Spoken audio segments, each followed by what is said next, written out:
I received a text from someone who, on occasion, checks in with me about my faith journey, which has evolved much over the last years. And they said to me, Joel, are you still estranged from God? I'm sure it sounded fine to ask. It didn't feel so fine to hear. It reminded me of this piece that I wrote a little bit ago along the same lines. In my journey away from what for me became a sour, tangled mess of religious trappings, after being a deeply committed follower of God for decades, I have encountered all sorts of responses and glances and words of exhortation to keep the faith.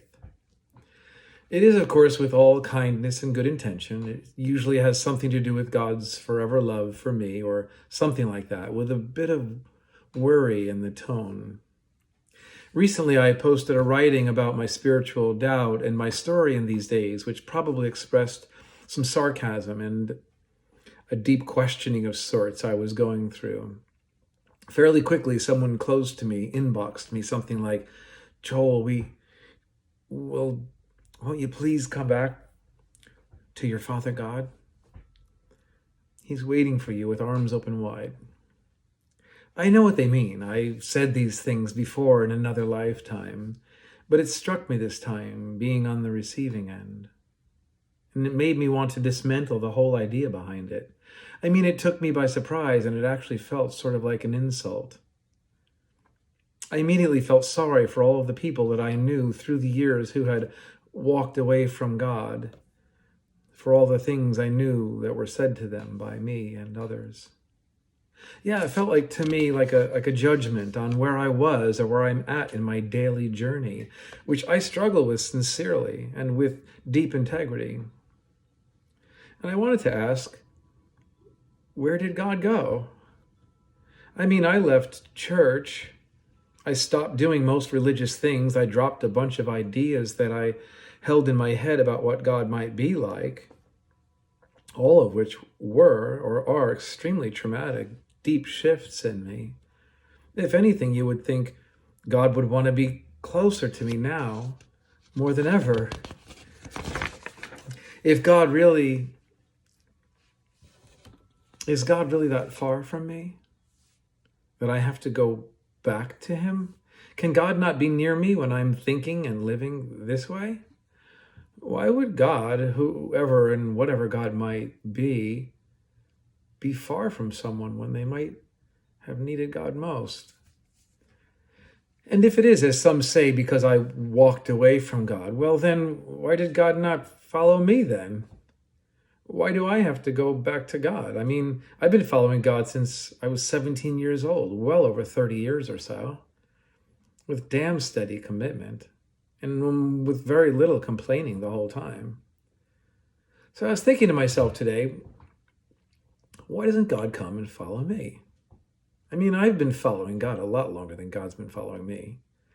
I know. To some this sounds crazy, to some blasphemous, and I know all the prepackaged theological answers to my rhetorical inquiries, and I'm really not interested here in being reminded of them. The fact remains, or maybe not a fact, if there is a God or a being or a universal force or spirit of consciousness of some sort of invisible wonder, I would hope that I couldn't escape its presence. I don't mean that I couldn't be distracted from it, but that I wouldn't be separated by some action or belief I hold in my head from benevolent wonder. I would wish and hope that in my best celebrations and my common rebellions, my purest of intentions and the basest of indulgences, that there would never be an absence or a leaving, or at least a separation, that there wouldn't be a not following wherever I may stumble. So here's what I might say to this unknown God. I was thinking we could just lay our mental weapons and arguments down. Let's forget what everybody else says about us, what we are like, and Just live and do life without all the trappings and worries about getting it all wrong or whatever. I won't believe all the things that others say about you and what you are like, and I'll trust that you won't believe all the things that others might say or believe about me, especially the things I say about myself when I'm not practicing being my own best friend. Let's just experiment and be with each other in this mystery, this discovering, the yelling and the messy nonsense of it all. What do you say? So for now, I invite you, God, whoever, whatever you may be or not, come and follow me. I'll make you a fisher of nothing except experiencing actual greedy, sensuous, and undiscovered life together. Selah.